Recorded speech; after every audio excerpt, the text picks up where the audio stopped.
bonjour à toutes et à tous, bienvenue sur ma chaîne, parce que ça fait déjà un bon moment que je n'ai pas fait de vidéo.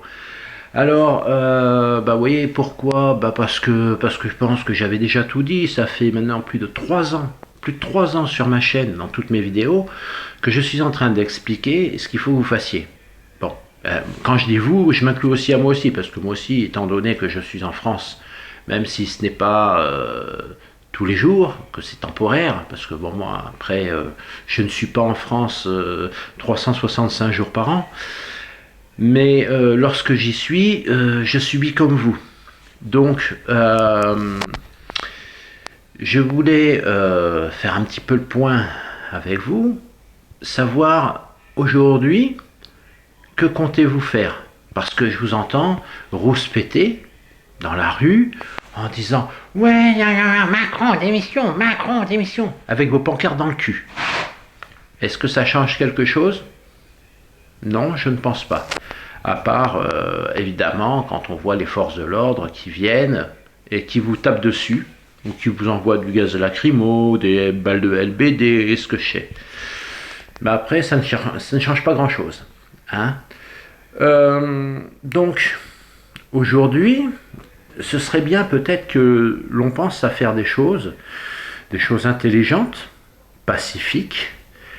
Mais la première chose qu'il y a à faire, évidemment, cela fait 3 ans, même plus déjà que je le dis sur ma chaîne. Si tu vas voir toutes les vidéos, écoute, tu verras que je répète et je rabâche depuis 3 ans la même chose. C'est-à-dire qu'il faut absolument que la France sorte de l'Europe, de l'OTAN, du pourri. Voilà. Tant que la France ne sera pas sortie de l'Europe, de l'OTAN, du pourri, on ne sera pas un pays, on sera un département. Oui, la France, c'est un département depuis le 1er janvier 2002. Ce n'est pas un pays. Alors quand tu entends tout le monde à la télé, sur les chaînes à Pimpin, ou sur les informations telles qu'elles soient, tu entends France pays, déjà c'est faux. La France n'est plus un pays depuis le 1er janvier 2002.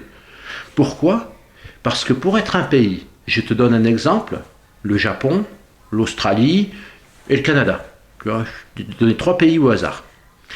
Le Canada a une capitale, Ontario, et pas Toronto. Hein.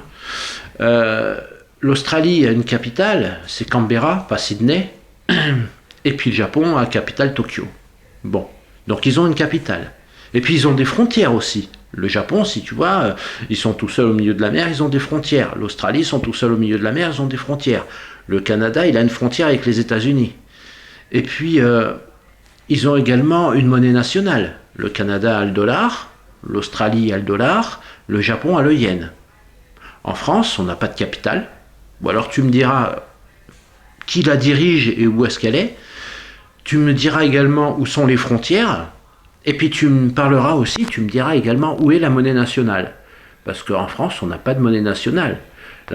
Puisqu'on a exactement la même monnaie que le département voisin, que le département allemand, le département espagnol, le département italien, le département belge et Luxembourg. Je n'ai pas cité les 27 départements de l'Europe.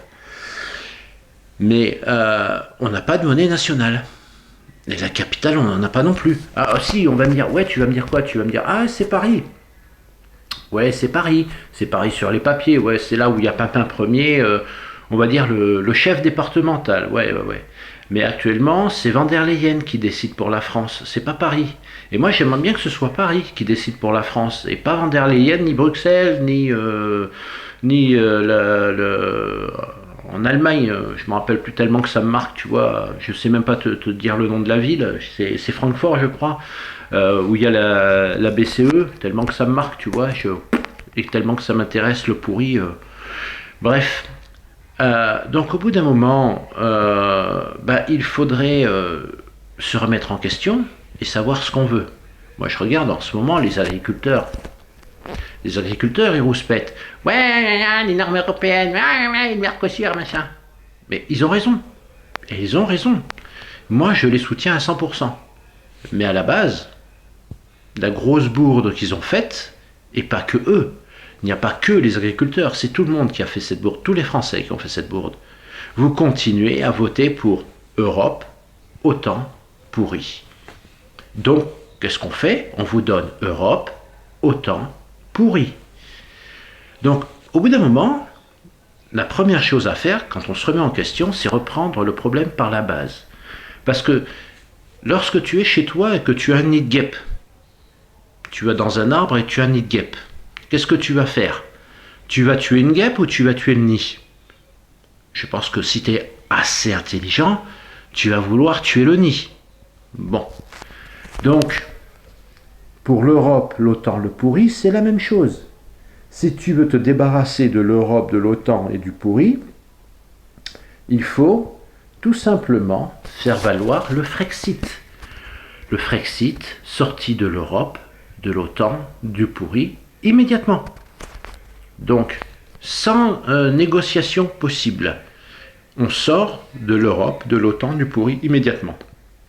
Et pour ce faire, il faut avoir recours à la force. Mais ça, quand je dis attention, parce qu'il y en a tout de suite qui vont me dire « Ouais, machin, tu appelles à la haine, à la violence ?» Non, non, non, à la force pacifique. Alors, je m'explique comment est-ce qu'on peut faire des choses en employant la force pacifique, tout simplement. Sans se prendre la tête, en restant dans les règles, dans les droits fondamentaux, en respectant la loi. Donc, c'est très simple, il suffit de paralyser le pays. Pour paralyser le pays, il faut aller rejoindre le mouvement agricole. Vous voyez, en ce moment, les agriculteurs sont en train de bloquer des routes, ils sont en train de bloquer des raffineries, des ports, ou ce que je sais. Ben, on se lève et on va rejoindre les agriculteurs. Mais en plus de les rejoindre, parce qu'eux, ils ont déjà le blocus, donc c'est bien de se rassembler avec eux, de faire des blocus plus massifs, plus importants en certains endroits, des grandes villes comme Paris, Lyon, Marseille, Bordeaux par exemple. Je suis d'accord.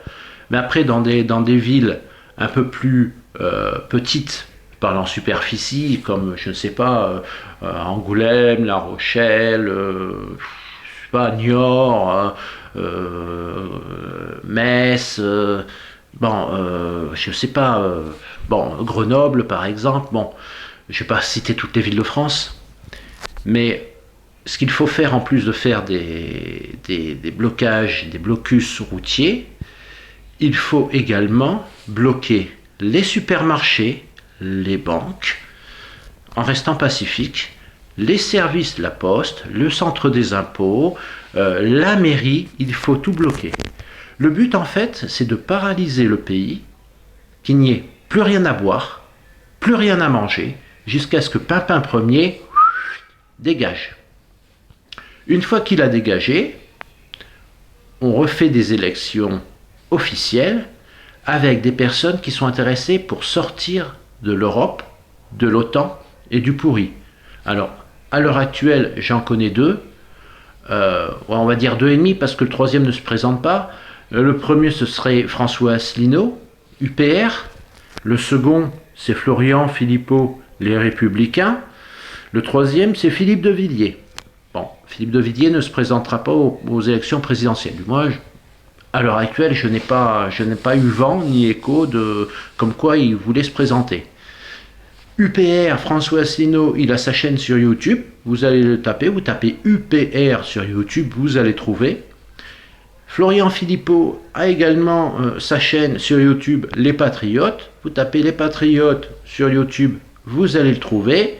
Et ces gens-là sont pour le Frexit. Ils veulent la sortie de la France, de l'OTAN, de l'Europe, du pourri. Le retour avec des frontières, une monnaie nationale, une capitale. Que la France redevienne un pays et non un département. Parce que c'est bien beau de dire « Ah ouais, moi je vote RN, moi je vote RN parce que tu veux que ça change des choses. » RN, c'est la même chose. C'est la même chose que les autres. C'est Europe, OTAN, pourri.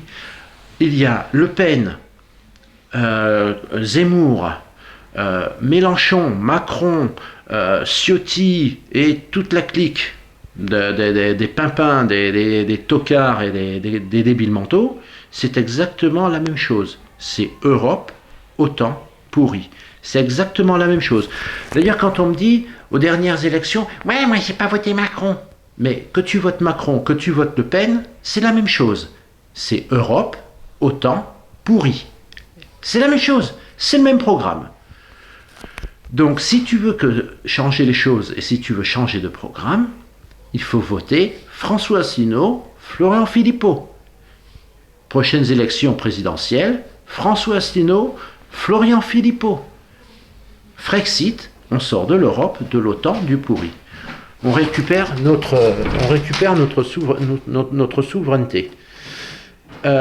Ensuite, deuxième chose, parce que si demain on sort de l'Europe, de l'OTAN et du pourri, ce qui va se passer, c'est qu'on sera indépendant, bien sûr, mais rien que sur l'emploi. Moi, rien que sur l'emploi, tu vois, je peux te dire que rien que dans la santé. Alors après, je ne peux pas t'affirmer, puisque ce n'est pas moi le président. Hein. Je ne suis ni Premier ministre, ni président, ni ministre.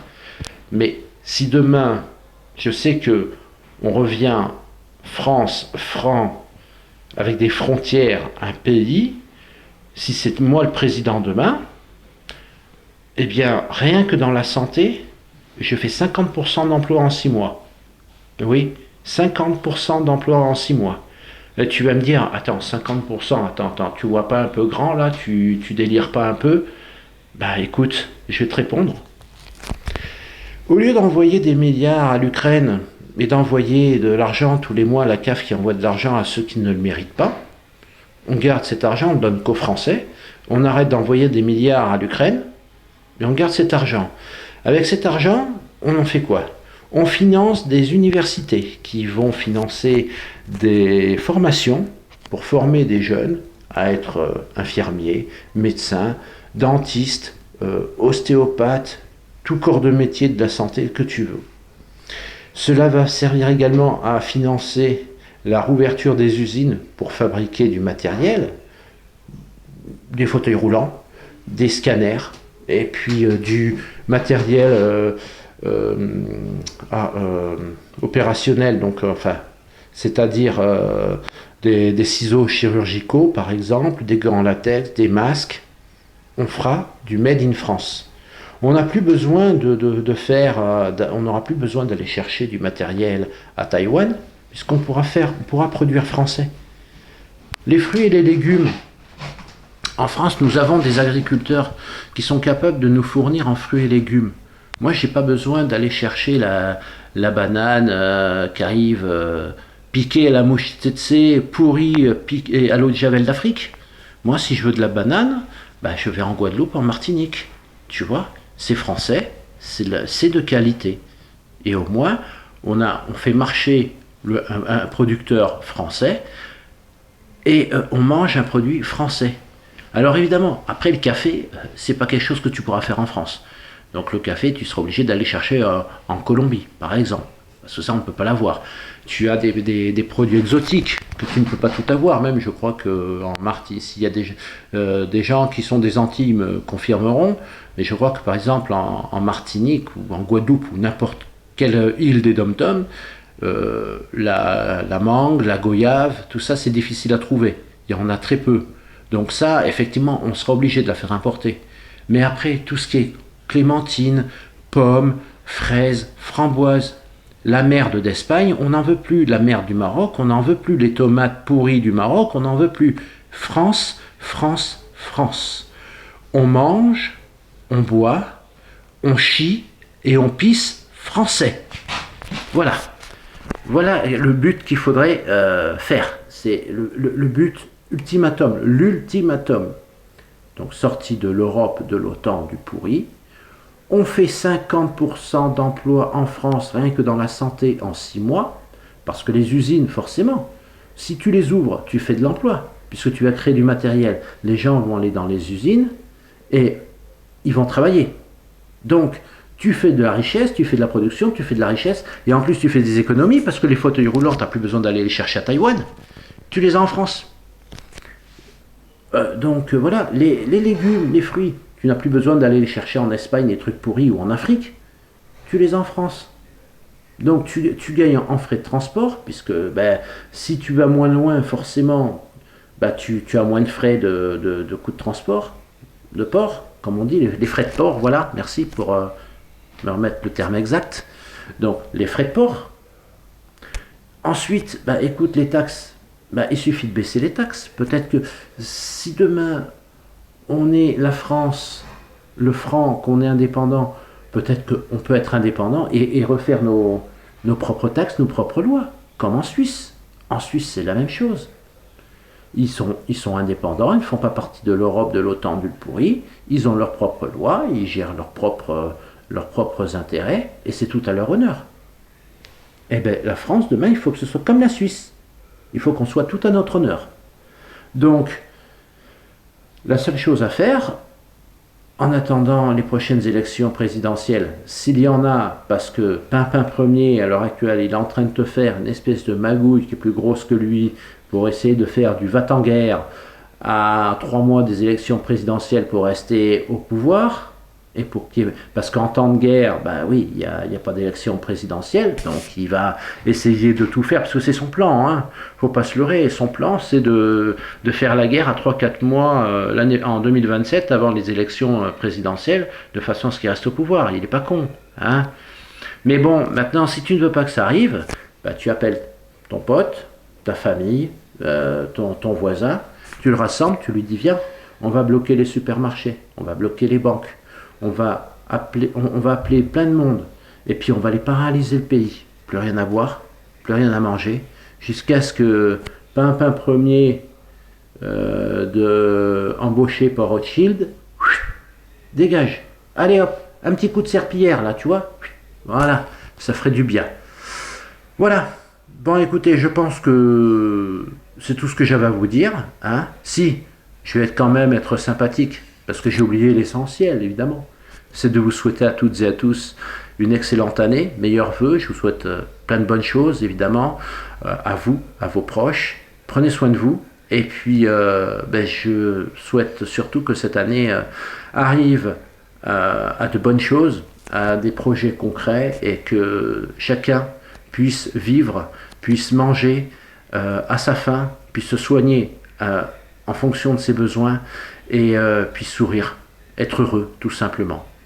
Voilà, écoutez, je vous dis à très bientôt pour une prochaine vidéo, je ne sais pas quand, peut-être dans 5 ans, peut-être dans 2 ans, peut-être que la prochaine fois j'aurai les cheveux blancs et une longue barbe, je n'en sais rien, et que j'aurai 95 ans, qui sait.